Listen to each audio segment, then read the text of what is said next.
señoritas de la poderosa promoción 2021 del Colegio Almirante Miguel Grau. Soy el profesor José Cortés, de la especialidad de Ciencias Sociales.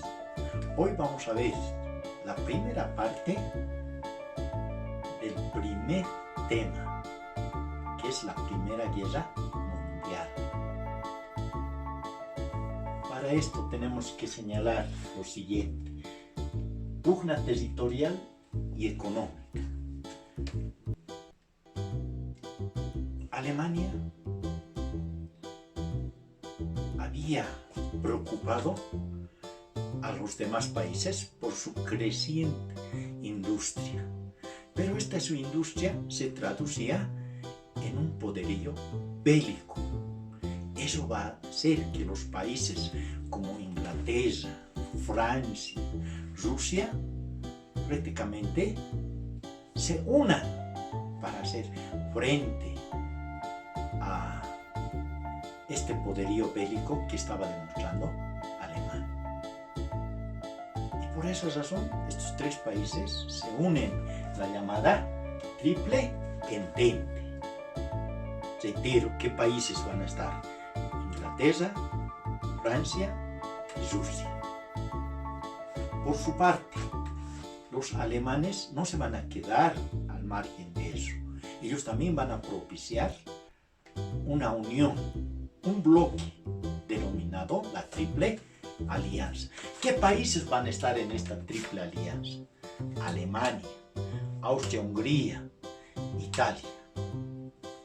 Entonces van a estar los dos bloques, Triple Entente y Triple Alianza. Había en Europa un sentimiento reivindicacionista de algunas regiones que habían sido expropiados mediante la guerra. Por ejemplo, Alsacia y Lorena lo tenían Alemania, Trieste y Trentino, Austria-Hungría. Estas regiones entonces querían su independencia. Entonces había ese conflicto que se suscitó en el siglo XIX. Ahora, ya conformados los dos bloques, prácticamente cualquier chispa podía detonar una guerra. ¿Y cuándo se va a darse esa chispa que va a desencadenar la Primera Guerra Mundial? O la guerra global, como se conoce. La muerte del archiduque Francisco Fernando, heredero a la corona de Austria-Hungría. ¿Cuándo se produce este asesinato?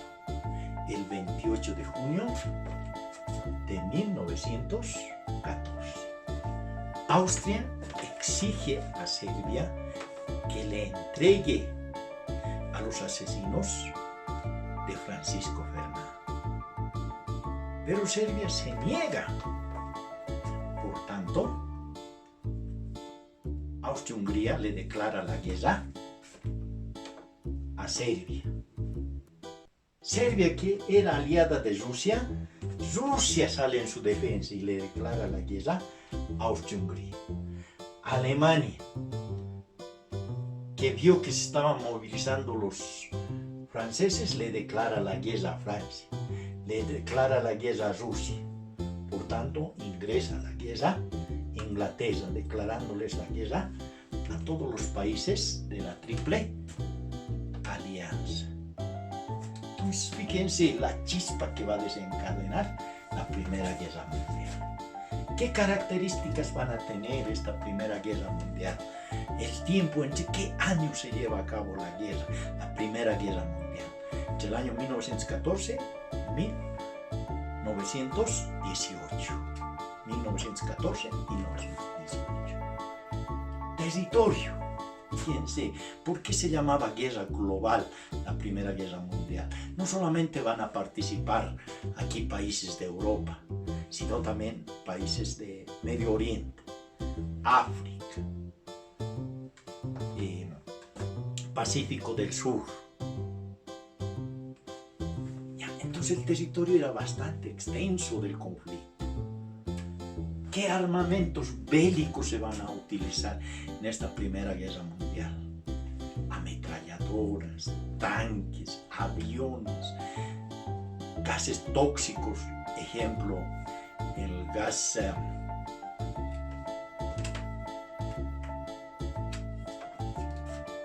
mayonesa. Entonces va a haber un sinfín de armamentos bélicos que se va a utilizar en la Primera Guerra Mundial. El año 1917 Rusia se retira de la guerra para organizar su propia revolución. ¿Quién va a ingresar en lugar de Rusia? Va a ingresar Estados Unidos. Va a traer gran cantidad de materiales bélicos, gran cantidad de soldados, que va a poner en desequilibrio a los países de la Triple Alianza. Y el año 1918, los de la Triple Entente ganan la guerra. ¿Cuáles van a ser las consecuencias?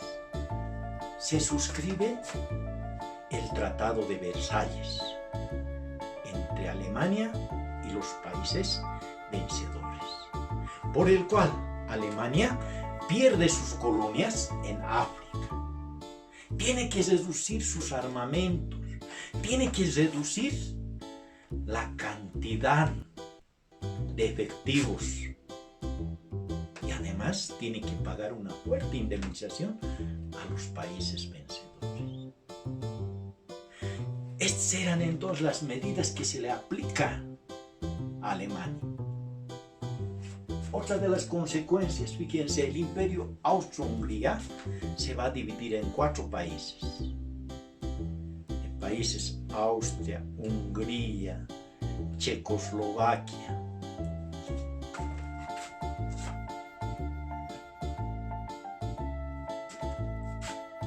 Yugoslavia, ¿ya? Los 4 países.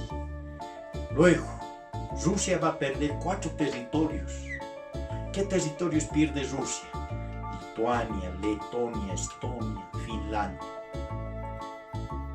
El Imperio Otomano también se va a disgregar en 4 países. Irak, Siria, Palestina, no me acuerdo el otro. Entonces se divide en 3 países. ¿Cuáles van a ser las secuelas sociales y económicas? Las secuelas sociales. Fíjense, 12 millones de soldaditos que mueren en esta Primera Guerra y 16 millones de heridos. Entonces hay pues cualquier cantidad de soldaditos heridos. ¿Cuáles van a ser las secuelas económicas? Ciudades enteras destruidas, sus vías de comunicación destruidas, su comercio, industria totalmente alterada. Para poder reconstruir sus países, los europeos tuvieron que pedir, tuvieron que prestarse dinero de Estados Unidos. Ahora vamos a ver la Revolución Rusa. ¿Por qué el año 1917 Rusia se retira de la guerra? Y vamos a tener que decir, Rusia tenía una estructura arcaica. ¿Qué quiere decir arcaica? Lo más antiguo, ¿no? Ellos todavía estaban con un sistema feudalista. O sea, ¿qué queremos decir feudalista? En el que un grupo de personas, una mínima cantidad, son dueños de grandes extensiones de tierra. Y la mayoría de las personas trabajaban como agricultores. Entonces hacemos las características en lo político.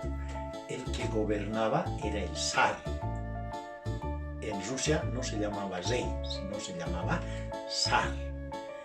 ¿Qué forma de gobierno tenía en Rusia? Aristocracia. ¿Ya?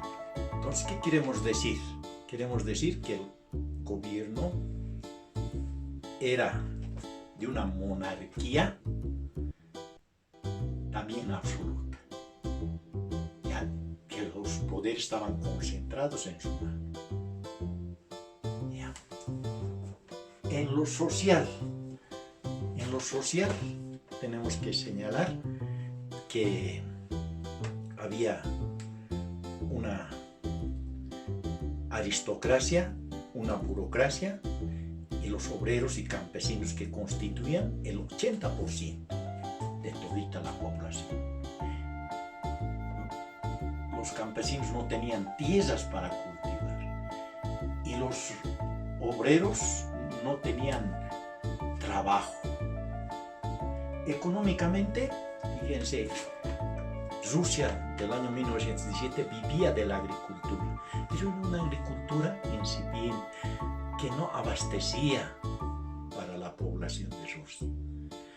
Poco desarrollo en su industria, comercio, apenas había industria y comercio, poco desarrollo en San Petersburgo y Moscú, pero no eran de ellos, sino esas industrias eran con capitales extranjeros.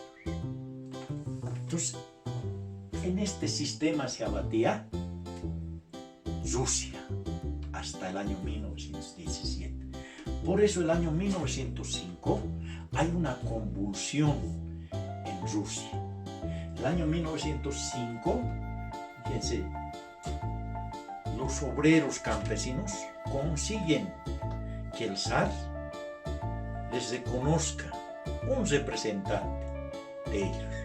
Pero este representante no tenía pues muchas atribuciones. Tal vez lo más rescatable tenemos que decir de ese año que se crea el Partido Obrero Socialdemócrata. De este Partido Obrero Socialdemócrata, años después, se va a dividir en dos grupos, los mencheviques y los bolcheviques. Los mencheviques estaban a la cabeza de Martó y los bolcheviques a la cabeza de Vladimir Ilich Ulyanov, más conocido como Lenin. ¿Qué es lo que proponían los mencheviques? Alianza con la burguesía. Ellos proponían una descentralización del poder. Ellos decían que debemos estar unidos con la burguesía. En cambio, los bolcheviques decían ninguna alianza con la burguesía. El gobierno debe ser para el proletariado, controlado por los soviets. ¿Y quiénes eran los soviets? Era una asamblea integrada por obreros, campesinos, profesionales, etc. ¿Ya? Ellos, los bolcheviques, proponían la centralización del poder. ¿Ya? El año 1917 hay una convulsión en Rusia. En febrero, los que van a ganar van a ser ese movimiento social encabezado por Martó. Entonces, ¿quiénes asumen al poder? Van a ser los mencheviques. Pero los mencheviques van a gobernar muy poco tiempo. ¿Por qué? Porque los mencheviques no van a poder dar respuesta a las necesidades que tenía el pueblo ruso. El de tener tierras, el de tener empleos, etc. Por esa razón, en octubre del año 1917, el que asume el poder va a ser los bolcheviques. ¿A la cabeza de quién? ¿Quién va a ser el presidente? Lenin. ¿Quién va a ser el comisario de Relaciones Exteriores? León Trotsky. ¿Y quién va a ser el secretario de Relaciones de las Nacionalidades? José Stalin. Entonces, de esa manera se va a conformarse el gobierno de los socialistas. Los socialistas gobiernan. Fíjense, ¿qué van a hacer los socialistas? El año 1918 suscriben un tratado entre Rusia y Alemania. por el cual, fíjense, a los alemanes les entregan Finlandia y una parte de Polonia para que les deje organizarse a los rusos. ¿Qué es lo que proponen los socialistas? La expropiación de las tierras, sin ninguna indemnización. O sea, les quitan todas las tierras a los feudalistas y van a repartir tierras a todos. Segundo, subordinación, fíjense, subordinación de todos hacia los soviets. O sea, vale decir, a la asamblea integrada por los obreros, campesinos, fabriles, etc. Y tercero, la libre autodeterminación de las nacionalidades.